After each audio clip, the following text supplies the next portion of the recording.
ये क्वेश्चन है आपका पेपर में अक्सर ये पूछा जाता है, रासायनिक अवक्रिया की दर को प्रभावित करने वाले कारक। बहुत ही इंपॉर्टेंट क्वेश्चन है, बहुत सहजता से 3 अंक का आता है बच्चों। हमें 3 कारक परफेक्टली तैयार कर लेना है। 3 कारक ऐसे पढ़ लो कि ज्यादातर आपको उसे रिवीजन ही न करना पड़े, एक बार पढ़ो बिल्कुल तैयार हो जाए। देखो जैसे एक्स्ट्रा में लेके चलना है तो 4-5 कारकों के नाम जरूर रखो अपने पास।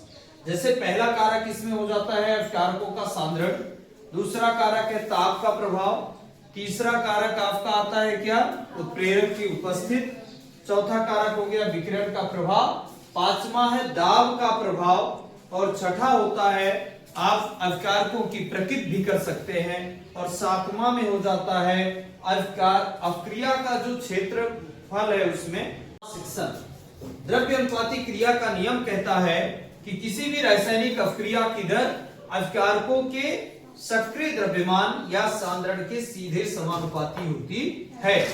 यानी the rate of any chemical reaction is the directly proportional to concentration of reactant और एक्टिव मास ऑफ रिएक्टेंट्स।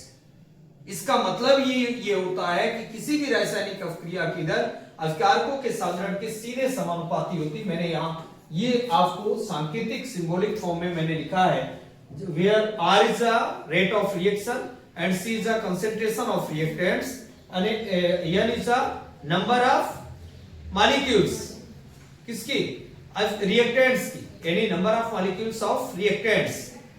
इसे हम यानी ये कह सकते हैं which is called concentration power of reactant, मतलब ये उसकी क्या है, सांद्रण की घातांक। यहां पर सीधे सीधे आपका R is directly proportional to the concentration of reactant। एक लाइन में याद करना है, किसी भी रासायनिक अवक्रिया की दर अवकारकों के सांद्रण के समानुपाती होती है। अर्थात किसी भी अवक्रिया में अवकारकों का सांद्रण बढ़ाने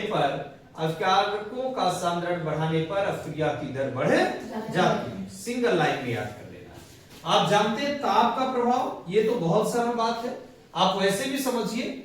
जब काफी गर्मी रहती है तो हम किसी कार्य को बहुत जल्दी करने की कोशिश करते हैं, धूप में ज्यादा समय तक हमें न खड़ा रहना पड़े, इसलिए हम प्रयास करते हैं कि वो कार्य धूप में करना पड़ा तो जल्दी संपन्न हो जाए, और हम उसको थोड़ा सा तीव्र दर से या वेग से करते हैं।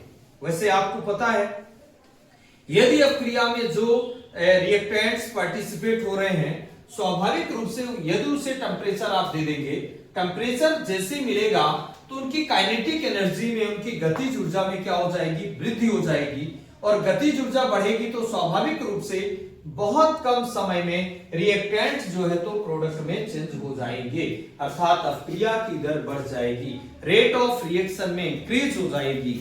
इसे आपको एक लाइन में याद करना है, किसी अवक्रिया का ताप बढ़ा देने पर अवक्रिया की दर बढ़ जाती है। लॉजिकल इसमें यह है, एक पॉइंट ये भी याद रखना है कि प्रति 10 डिग्री सेल्सियस ताप को यदि आप बढ़ा देंगे, प्रति 10 डिग्री सेल्सियस ताप को बढ़ाएंगे तो रेट ऑफ रिएक्शन सीधे डबल हो जाएगी, और इसे क्या कहते हैं मालूम है, ताप गुणांक। इसे टेम्परेचर कोफिशिएंट भी कहते हैं, और इसकी वैल्यू किसके और किसके बीच में होती है, तो 2 और 3 के बीच में होता है ताप गुणांक का मान। ये ऑब्जेक्टिव में कई बार पूछा है, इसको आपको ध्यान रखना है।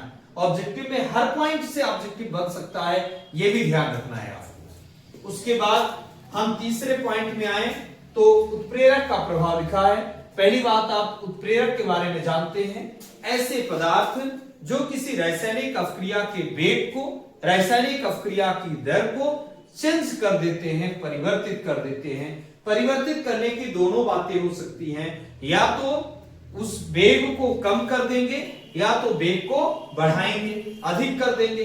तो वेग में जो इंक्रीज करेगा वो पॉजिटिव कैटलिस्ट कहलाएगा, धनात्मक उत्प्रेरक कहलाएगा, और जो वेग को घटा देगा वो ऋणात्मक कहलाएगा। स्वाभाविक रूप से ये आपको इजीली याद हो जाएगा। धनात्मक का मतलब बढ़ाने वाला और ऋणात्मक का मतलब क्या हो गया, घटाने वाला। आपके सामने मैंने ये चौथा पॉइंट लिखा, विकिरण का प्रभाव। इससे ऑब्जेक्टिव भी बनता है, इससे भी कि विकिरण की उपस्थिति में बहुत सारी अवक्रियाएं विकिरण की उपस्थिति में तीव्र वेग से संपन्न होती है। जैसे ये H2 + Cl2 का जो निर्माण है ना, यदि यहाँ आप सनलाइट यानी यूवी लेते हैं अल्ट्रावायलेट रेज लेते हैं तो ये रिएक्शन फास्ट होगी। यदि आप इसको अंधेरे में कराएंगे तो ये रिएक्शन निश्चित रूप से मंद वेग से संपन्न होगी, अर्थात जैसे सनलाइट की प्रेजेंस इसमें आप रखेंगे तो रिएक्शन फास्ट हो जाएगी और थोड़ा तीव्र वेग से HCl का फॉर्मेशन होगा। ये ऐसी अवक्रियाएं, ये एक ऑब्जेक्टिव पूछता है, वे अवक्रियाएं जो प्रकाश की उपस्थिति में संपन्न होती हैं बिंदी बिंदी अवक्रियाएं कहलाती हैं। तो आपको लिखना होगा प्रकाश रासायनिक अवक्रियाएं। ये जरूर याद रखना पड़ेगा, फोटो केमिकल रिएक्शन कहलाती हैं, प्रकाश रासायनिक अवक्रियाएं कहलाती हैं। तो कुल मिला के ये 4 तो मैंने आपके सामने लिखा। बाकी इफेक्ट ऑफ प्रेशर की बात करो, दाब का प्रभाव, दाब का प्रभाव बहुत सरल है। दाब के प्रभाव को आप क्या बोलेंगे? दाब का प्रभाव पड़ता कहां है? दाब का प्रभाव पड़ता है गैसीय अवक्रियाओं पर, अर्थात आपको लिखना होगा कि गैसीय अवक्रियाओं में दाब बढ़ा देने पर अवक्रिया की दर बढ़ जाती है। उदाहरण के रूप में जैसे अमोनिया का निर्माण, अमोनिया का निर्माण नाइट्रोजन और हाइड्रोजन गैसों के मिश्रण से होता है। यदि इसमें प्रेशर वृद्धि हो जाएगी, मतलब ज्यादा मात्रा में कम समय में अमोनिया का निर्माण होगा, तो ये चीजें आपको ध्यान रखना है। उसमें उत्प्रेरक का प्रभाव भी होता है, आयरन पाउडर मिलाया जाता है, आयरन चूर्ण उत्प्रेरक का कार्य करता है, जल्दी मतलब कि कम समय में अधिक अमोनिया का उत्पादन हो जाता है, प्रोडक्शन होता है। तो कुल मिलाकर अवक्रिया की दर को प्रभावित करने वाले 3 कारक आएंगे। 4 मैंने अभी आपको लिख के बताया और ओरली बोल करके मैंने आपको 7 की बात किया। 7 में जैसे अभी आपको मैंने कहा कि अवक्रियाकों की प्रकृति, अवक्रियाकों के पृष्ठ का क्षेत्रफल, इसीलिए देखो यदि अवक्रियक पाउडर के रूप में यूज किए जाते हैं, चूर्ण के रूप में, छोटे कणों के रूप में, तो पृष्ठ का क्षेत्रफल अधिक होगा और रिएक्शन फास्ट हो जाएगी।